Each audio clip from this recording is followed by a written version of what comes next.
Hi, I'm Chris Clark, President and CEO of the Queen Creek Chamber of Commerce, and welcome to Meet the Candidate. Today we're joined by candidate Jason Gadd. Jason, welcome. Yeah, thank you so much, Chris. Appreciate the opportunity to talk with you and everybody else in the chamber. Oh, wonderful. Tell us a little bit about yourself. Yeah, happy to. So, longtime Queen Creek resident. I've lived here since early 2004. Moved here with my wife and children to be part of a growing, beautiful community. So I consider myself a longtime resident, seeing quite a bit of growth. When we moved out here, we had really only about 7,000 residents or so. So it's been exciting to see just so much rapid growth and expansion and everything that comes along with that over the last 15, 16 plus years, something like that. So happy to speak to some of the specific questions that you might have. I'm running for Queen Creek Town Council again, a position that I served in before, just a number of years ago. I've served here in a variety of different ways in Queen Creek. Most recently was on the council up through the December of 2014 timeframe. So happy to talk with you and speak about a couple of the points that I stand for. So. Very good.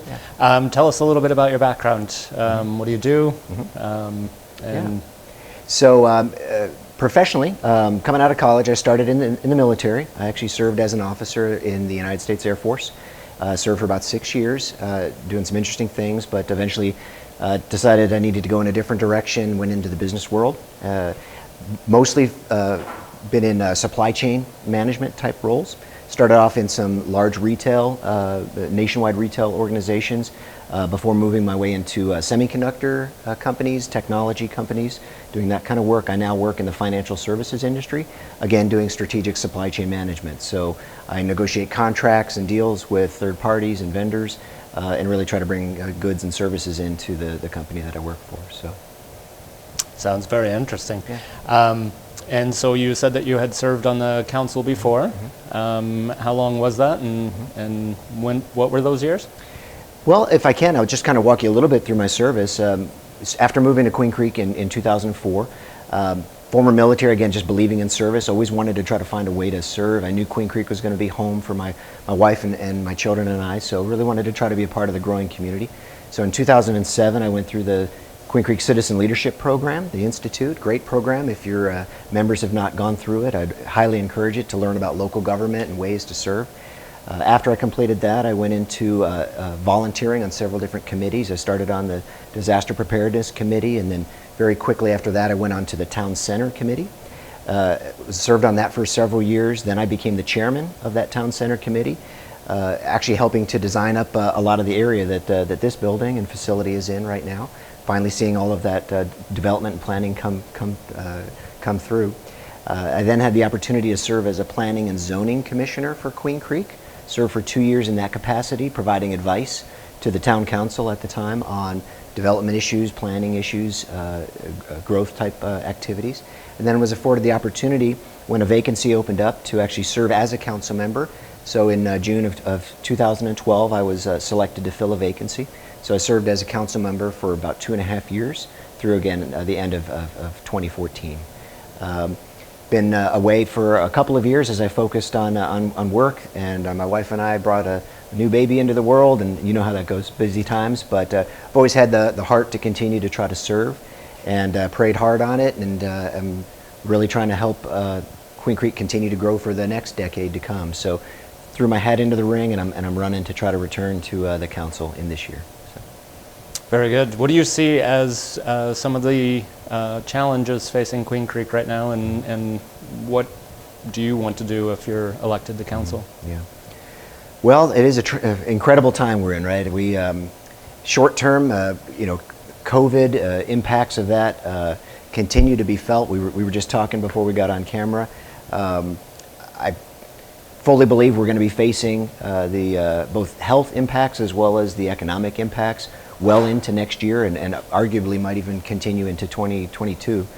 So I think near-term priority is absolutely keeping our community safe as much as we can, as well as to try to facilitate economic recovery and growth. And I think that's a great opportunity for the council to have strong partnership with the Chamber of Commerce and the membership. I think there's ideas that I have around trying to design some programs to really help some of our local businesses who are still dealing with the shutdown or the partial opening, and who knows, I mean, even this week possibly, we're shutting down again.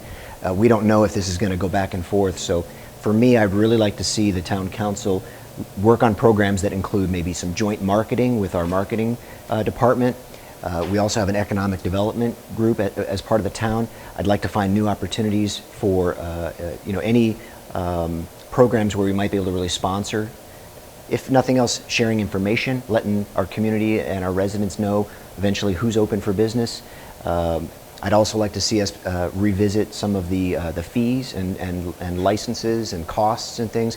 Anything that we can do as a town council, to try to lift some of the burden, to really try to help some of that economic recovery, I think is something really critical for our community. So, and again, unfortunately, I think we're going to be facing this as we get well into 2021. So, taking any of the regulatory burden off of our local businesses, the cost impacts again for our entrepreneurs and small business owners, I think would be real helpful to try to bring us back up and get us moving again as quickly as we can. Yeah, definitely going to be doing some unusual things for the next couple of years, I'm sure. You mentioned your background on the Planning and Zoning Commission. Part of that deals with the general plan. Can you tell us about your views on the general plan and how you see that playing out in the near future? Mm-hmm. Yeah. One of the things when I served on council before that was just so interesting was to be really involved in that deep process. And for any of your members or any of our community residents that are not familiar, we have an award-winning general plan that's recognized by the state. And it's just our guiding principle for how do we want Queen Creek to grow, right? What's that strategic long-term view? A big part of what I do in the professional world is around strategy and planning and thinking long-term. And I'm really proud of our town at having such a well-designed process and plan, voter approved, and we revisit it frequently to make sure that it's updated and still the guiding document that our residents really want. In terms of some specifics, one of the key areas that's always hotly debated is densities in the town. And I do think that there's been a lot of pressure over the last, say, 5 to 10 years to take the voter-approved general plan and to basically try to increase density as actual development comes. And developers can file, there's a process to file to request town council support to change some of the densities. When I served on council, I always looked at those specific requests with great scrutiny, right? Because that is a voter-approved plan, and any deviation from that, we as a council really need to be able to justify that position. So I think that as we go forward, that's going to be even more important. We're at this incredible threshold now where Queen Creek is not that small town of 7,000 or so residents when I moved here, 54,000. At current density in the general plan, we're still expected to have close to 150,000 people when we're fully built out. And that could happen in the next 10, 15, 20 years. Sounds like a long time away, but that actually comes up really fast. So we really need to be careful about the zoning, the type of zoning we have, the densities we have. One of the most strategic things that I'm focused on, really excited about, is that northern boundary of Queen Creek. So if your members are not familiar, right, we have annexed some land over time as we've moved north, our boundaries moved northward. The goal is to basically have an alignment along the extension of the State Route 24 that will happen, and it's a really exciting opportunity for Queen Creek as that creates some of the zoning areas for us to really focus on employment and different kinds of employment for the future. So we're so happy that we've had growth, and a lot of growth in retail and restaurants and services in Queen Creek. But the medium to longer term future is what kind of opportunities can we bring for higher wage employment, for new industries, or for new features that will bring people to Queen Creek. It'll be important. We have a strong partnership with Mesa as the community on the northern edge of that as well. But I think that the town council really needs to guide that in the next 5 to 10 years. We have some good plans in place. My platform, my position is to make sure that we're extremely focused on the strategy and successfully implementing to that strategy. I'd like to try to accelerate it as much as we can, because again, I think that provides new opportunities for employment and new growth, things that we can't really see today with where our zoning is. So. Yeah, getting the 24 extended out there is going to be a big thing for the town, and we hope that happens sooner rather than later. Another one of the plans speaking of the long-term plans that we have here in town, is our parks plan. Tell us about your feelings on the parks plan. Yeah. So again, one of the things that Queen Creek's recognized for is, sort of the uniqueness and the community and the open space and and trail plans and programs that we have. So many of our residents just love our parks and our trails and the interconnectedness of all of that. Again, part of our general plan. I'm a wholesale supporter of that. I love what we've done with Mansell Carter as an example. There's a definite role for the town council to implement parks and open space for our residents. That's part of what our residents want.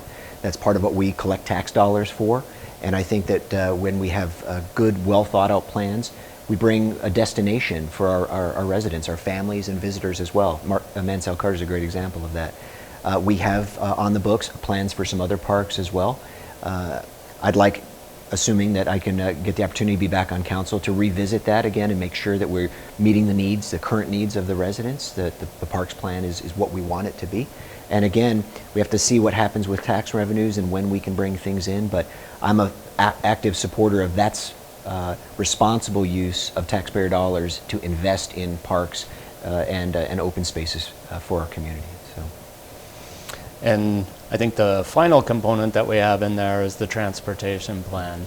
And you've been here since the first stoplight went in. So how do you see the transportation having come about, and where's it going? Yeah. I laugh because of when I moved here, it was the immediate next month. The local paper featured, the big news story was the first temporary hanging traffic light on Ellsworth and Ocotillo in the town. It was a big news story. We got our first temporary hanging light. So have seen quite a bit of growth. And again, I'm proud of what we've done so far. I was a part of that for 2.5 years on council myself, and even before that, helping with planning and zoning and other things. I will tell you that, especially running this campaign this year, as I've gone out myself and collected signatures, petitioned, talked with residents, transportation in general continues to be the #1 issue that our residents scream for help on.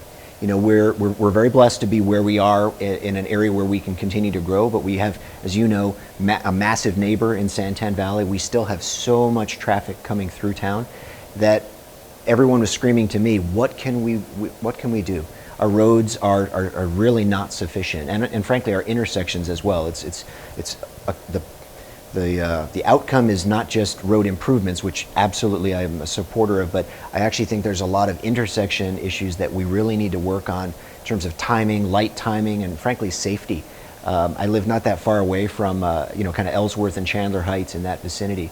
We have just constant accidents in that area, and a lot of it's just due to the high volume and people trying to run through red lights and things like that. So in terms of transportation, I'm an absolute proponent of it. Increasing and accelerating. One of my ideas that I had responded to in the local newspaper was, I think that the town could relook at our staffing in the area around our development group. Again, always with responsible use of our monies, our taxpayers' hard-earned dollars, but some things are a matter of prioritization. And I do know that we have limited staff, and I'd love to see us revisit. I'd like to work with the town manager to see, could we bring some more personnel into that traffic department, into the development department, to just try to help with projects. Things are in a pipeline. I know how it works, and we may need to really try to bring some additional manpower as well as resources to try to accelerate some of that growth.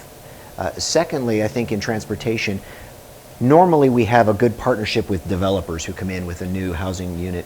They have responsibility to help build out the roadway improvements that are adjacent to their property. And that's good for our residents, because we don't and shouldn't have to foot the entire bill for roadway when a new development comes in and brings all these residents. But one thing that I observed when I served on council that I would like us to revisit is just the prioritization of the roadways away from the developments. Right? We've sort of tended to focus on a build the roads as they're needed, right? Which again is responsible use of our money, but not if it comes at the expense of roadways taking too long to implement. And so one example that I use is, you may be familiar if you go along Ellsworth North on our way out of town, There's across from the Historical Museum, right? We have kind of a bend in the Ellsworth Road there. We finally now have achieved the widening on that, which is great, and I'm thankful to the council that we finally got that done.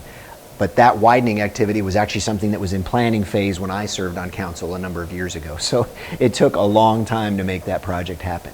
And it was just such an artery getting out of town. So again, everyone is so professional, and I know the town staff does their very best, but we as council members set the priority. We help to set the allocation of the budget, and I believe, listening to our residents, transportation continues to be the number one issue. We absolutely have to do more in that space. Well, I think we've touched on a lot of the key points. Is there something else that you've wanted to add to the conversation? Well, again, appreciate the opportunity. I could probably talk for several hours if you afforded me the time, but a couple of things that maybe I haven't mentioned. I think that it's a really exciting time for Queen Creek, and if I think about some of the things that are part of my platform, one of the priorities is around keeping Queen Creek safe and secure. And one of the most exciting things that I know you are aware of is that we are implementing the town's police department, a decision I wholeheartedly support. When I served on council before, we looked at it at that time, and at that time it did not make economic sense. We didn't quite have enough population to support that now, but I'm a wholehearted supporter of that at this time. Randy Bryce being selected as the first chief of police is an outstanding choice. I know Randy from when I served on council before, and I think he's going to be a fantastic chief of police. And if I'm on council, I look forward to working with him through our town manager and making sure he has all the resources that we need. I think that is the key for the future council coming up here next year. Is we have a roughly 18-month window of standing up this police department. In truth, it will stretch on beyond that, but that's the first initial.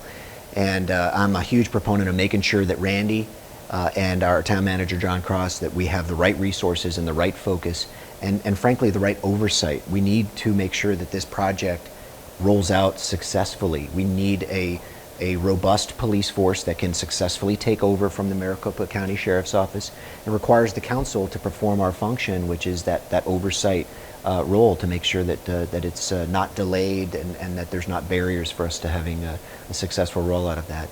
We again, with that rapid growth, we need to make sure we continue to support our fire and rescue personnel. So I'm very encouraged. We've got growth in Fire Station 4 and 5 in some of our growing areas, but we're going to need more, right? Again, I mentioned that growing north border as well as a little bit east, right? We're going to have to make sure that we have the right resourcing set up for 2, 3, 5 years down the road to handle that.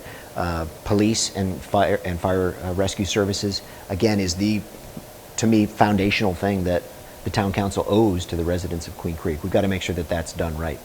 And especially with so much of the national attention on some of those kind of issues, I'm proud of us standing up for what we're doing right now, and we want to make sure that we do it the right way. So implement the police department with the right policies, the right procedures, the right personnel, the right training, all of those kind of things. The council is accountable for all of that to the voters. In terms of economic development and growth, again, we talked a little bit about trying to help local businesses especially. But I really want to make sure that we focus on the longer term as well. So not only that northern boundary, but what does it look like when we have 100,000 residents or 150,000 residents? Our neighbor in Gilbert is a great example. We love Gilbert. They're a great partner in many ways. We're all human. We make mistakes. But I know Gilbert quite well, having had family that lived there for a long period of time. They essentially spent a lot of their growth mode in kind of building out a bedroom community. And it was only towards the tail end of their growth that they started to figure out, hey, we really need employment. We really need, we can't just have people live here and then travel everywhere else, right? And so strategically, I want to make sure that Queen Creek is thinking about that. Again, we don't want high density. We don't want the wrong kind of development, but we do want to have places that we can go and have high wage jobs, high wage incomes where people ideally can live and work here in Queen Creek and not just be commuters that travel 30, 45 minutes to go work. So how does the council do that? Again, it's through joint marketing. We can do that through partnership with surrounding communities. I've advocated that we could make the State Route 24 extension along our northern boundary. We could target sort of what they did on the 202 Santan Freeway with Chandler, right? You can see if you travel along there, you have an arterial like that. If you have good marketing to the right kind of businesses, you can attract investment in that area. And so again, I think the council has a big role to play in creating the environment that's business friendly, that really welcomes the right kinds of businesses to town, still respecting capitalism and things that we're not going to force certain businesses, right? We want to attract businesses, but the council sets the tone for all of that. And I think finally, one of my other platform points is around making sure that Queen Creek stays family friendly. And for me, that means a combination of things. We talked a little bit about parks. Parks is absolutely one component of it. I think a strong partnership with our school districts, both the charter and the unified school district. The town council, when I served before, we have a good partnership. We can support them in recognizing students and things like that. I think that's a great activity to try to bring the two governing entities together. I think there's maybe other opportunities we can work on trying to have closer partnership with our school districts as well. We also want to make sure that we have an environment that creates the right kinds of destinations for our families. So one of the things I was most proud about when I last served on council was, a couple of things, but being part of the team that, through our actions when I served on council, led to us bringing Harkins to town. And we did that through, again, a very appropriate approach. We were able to negotiate a successful deal, and now we have a Harkins Theater here, which was, again, something that our residents were screaming for. Other amenities, Mansell Carter we talked about, but even closer to home here to the Chamber building, I was a strong proponent. It was my idea to bring the initial splash pad that we have here on Old Ellsworth Road, along with the pocket park, the dog park across the street. Those kinds of things are what the council is here to do. It's to hear the needs of the community, and I think we need to make sure that we have places for our families to go, to play, to congregate. We want to make sure we continue to support the activities that we do, such as parades. Our winter parade is outstanding, trunk or treat, although it got canceled, our spring event and things like that. I'd like to see us continue to support those, as well as expand where we can. That creates a sense of community here for our residents, that people just love living here, right? We don't want to just be a generic town that is, a bunch of houses all over, and we do that through partnership on those kind of events and things that really make people feel good to live here. So. Well, very good. We appreciate your time, and good luck in the election, Jason Gadd. Yeah, thank you so much.